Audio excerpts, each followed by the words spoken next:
আসসালামু আলাইকুম। আমার আজকের রেসিপি হলো লেয়ারি মিষ্টি। মুচমুচে রসালো এই মিষ্টিগুলো মুখে দিতেই মনে হবে যেন অমৃত।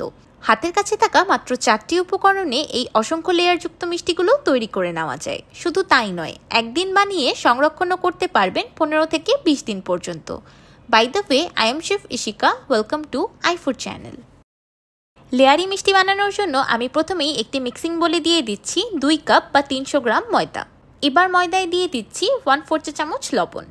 যে কোনো মিষ্টি জাতীয় খাবারে অল্প একটু লবণ ব্যবহার করলে মিষ্টির স্বাদটা বেশি ভালো আসে। ময়দা আর লবণটাকে একসাথে খুব ভালোভাবে মিশিয়ে নিব। এবার ময়দায় দিয়ে দিচ্ছি 4 টেবিল চামচ বাটার অয়েল। এবার হাতের সাহায্যে বাটার অয়েল আর ময়দা একসাথে খুব ভালোভাবে ময়ান করে নিব। এই ময়ানটা অবশ্যই সময় নিয়ে খুব ভালোভাবে করতে হবে।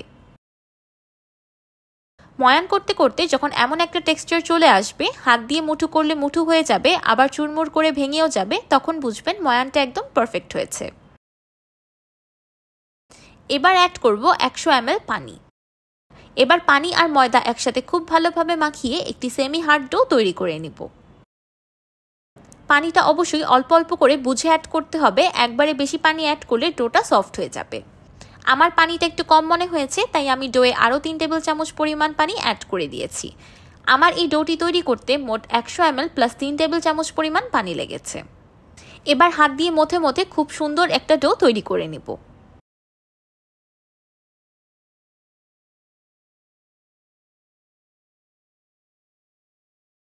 এই পর্যায়ে ডোটা একটু বেশি হার্ড আছে, কিন্তু 10 মিনিট রেস্টে রাখার পর ডোটা আরও বেশি সফট হয়ে যাবে।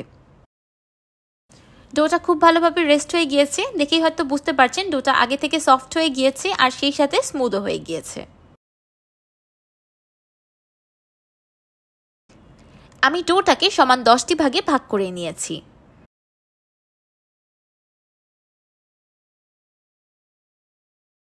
এবার একটি অংশ নিয়ে একটি পাতলা রুটি বেলে নিব।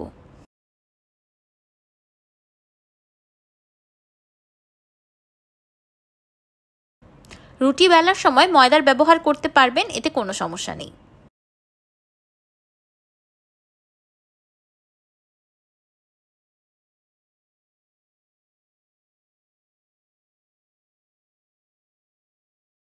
আমি এভাবে আরও 5টি রুটি বেলে নিব।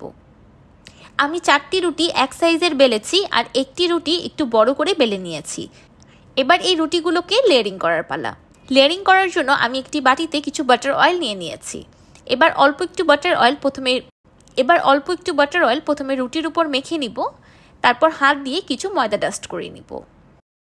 এবার উপরে আরেকটি বেলে রাখা রুটির লেয়ার বসিয়ে দিব। সেম একইভাবে আবারও উপরে বাটার অয়েল মাখিয়ে নিব আর কিছু ময়দা ডাস্ট করে দিব। আমি এভাবে 4টি রুটি পরপর রেখে লেয়ার করে নিয়েছি। মাত্র 2 কাপ ময়দা দিয়েই এত সহজে বাসায় এত সুন্দর মিষ্টি তৈরি করে নেওয়া যায়। এবার যে রুটিটি বড় করে বেলে রেখেছিলাম সেই রুটিতেও ময়দা আর ঘি মাখিয়ে নিব। এবার বড় রুটিটার উপর 4টি লেয়ার করে রাখা রুটিগুলো বসিয়ে দিব। দেখি হয়তো বুঝতে পারছেন আমি নিচের অংশে একটু জায়গা রেখে উপরের দিকে রুটিগুলো বসিয়ে নিয়েছি। নিচের অংশটায় আমি পানি লাগিয়ে নিয়েছি যাতে রোল করার পর খুব ভালোভাবে সিল হয়ে যায়। এবার হাত দিয়ে চেপে চেপে খুব ভালোভাবে রুটিগুলোকে রোল করে নিব।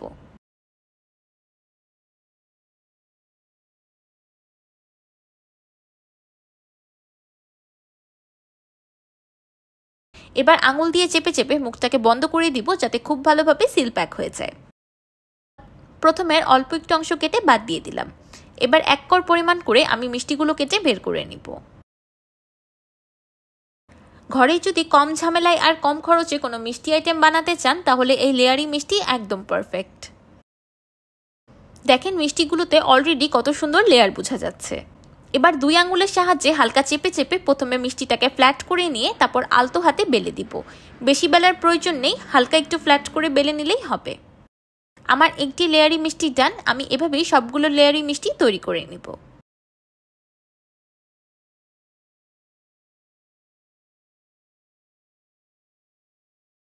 লেয়ারি মিষ্টির শিরা বানানোর জন্য একটি প্যানে দিয়ে দিলাম 1 কাপ চিনি আর 1 কাপ পানি। এবার চিনি আর পানিটাকে একসাথে খুব ভালোভাবে মিশিয়ে নিই। এই লেয়ারি মিষ্টিগুলো চিনির পরিবর্তে মধুতেও কোট করে নিতে পারবেন। শিরাতে দারুণ একটা ফ্লেভার আনার জন্য দিয়ে দিচ্ছি 2 চিমটির মতো এলাচের গুঁড়া। যখন শিরাতে বলক চলে আসবে তখন দিয়ে দিব কয়েক ফোঁটা অরেঞ্জ ফুড কালার। এটা একদমই অপশনাল, চাইলে স্কিপ করতে পারেন। আবার এখানে সুন্দর একটা মিষ্টি কালারের জন্য জাফরানও ব্যবহার করতে পারেন। যখন এমন একতারের একটা শিরা তৈরি হয়ে যাবে তখন চুলার ফ্লেমটাকে অফ করে দিব। চুলার ফ্লেম অফ করে দিয়ে দিব 1 চা চামচের মতো লেবুর রস। এতে করে চিনিটা ক্রিস্টালাইজ হতে পারবে না আর শিরার কনসিস্টেন্সিটা পারফেক্ট থাকবে। এবার তৈরি করে রাখা লেয়ারি মিষ্টিগুলো ভাজার পালা। সেই জন্য আমি একটি প্যানে পরিমাণ মতো তেল গরম করে নিয়েছি। তেলটা একদম মিডিয়াম গরম করে নিয়ে চুলার ফ্লেমটাকে লো করে দিয়েছি। এবার মিষ্টিগুলো তেলে ছেড়ে দিব। মিষ্টিগুলো অবশ্যই চুলার একদম কম আঁচে আস্তে আস্তে সময় নিয়ে ভাজতে হবে, না হলে ভিতর থেকে পারফেক্টলি কুক হবে না আর লেয়ারগুলো ভিজিবল হবে না। আমি একটি কাঁটা চামচের সাহায্যে মিষ্টিগুলো উল্টে পাল্টে ভেজে নেব। যখন মিষ্টিতে দারুণ একটা সোনালী কালার চলে আসবে তখন চুলা থেকে নামিয়ে নিব। এর থেকে বেশি ভাজার প্রয়োজন নেই, তাহলে মিষ্টিটা দেখতেও সুন্দর লাগবে না, আবার খেতেও হালকা তিতা লাগতে পারে। চুলা থেকে নামিয়ে সরাসরি মিষ্টিগুলো শিরায় দিয়ে দিব।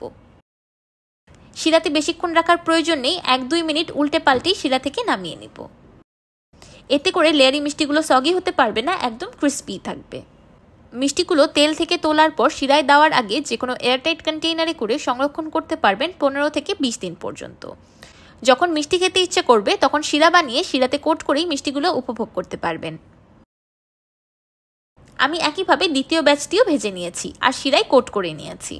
তো তৈরি হয়ে গেল আমার লেয়ারি মিষ্টি। এবার কিছু পিস্তা বাদাম আর রোজ পেটাল দিয়ে ডেকোরেশন করে নিচ্ছি। অনেকের কাছে এই মিষ্টিগুলো খাজা মিষ্টি নামেও পরিচিত, কিন্তু আমার কাছে লেয়ারি মিষ্টি নামটাই বেশি ভালো লাগে, কারণ মিষ্টিগুলো মনে হয় একদম লেয়ারে পরিপূর্ণ। প্রত্যেকটি লেয়ার খুব সুন্দরভাবে দেখা যাচ্ছে আর দেখতে অসাধারণ লাগছে। অসংখ্য লেয়ারযুক্ত মুচমুচে রসালো এই লেয়ারি মিষ্টিগুলো খেতে কতটা বেশি মজাদার সেটা বলে বোঝানোর মতো না। যারা জিলাপি খেতে অনেক পছন্দ করেন কিন্তু জিলাপি বানানো ঝামেলা মনে করেন, তারা জিলাপির অল্টারনেটিভ হিসাবে এই লেয়ারি মিষ্টিগুলো বানিয়ে খেতে পারেন। এবার আমি একটি মিষ্টি ভেঙে দেখাচ্ছি যে ভিতর থেকে কেমন হয়েছে। দেখেই হয়তো বুঝতে পারছেন মিষ্টিগুলোর ভিতরেও খুব সুন্দরভাবে শিরা ঢুকেছে আর কত বেশি রসালো হয়েছে। আমার আজকের এই মুচমুচে রসালো লেয়ারি মিষ্টির রেসিপিটি আপনাদের কাছে কেমন লাগলো আমাকে অবশ্যই কমেন্ট করে জানাবেন। ভিডিওটি ভালো লাগলে একটি লাইক দিবেন আর আমার চ্যানেল সাবস্ক্রাইব করে আমার চ্যানেলের পাশেই থাকবেন। আল্লাহ হাফেজ।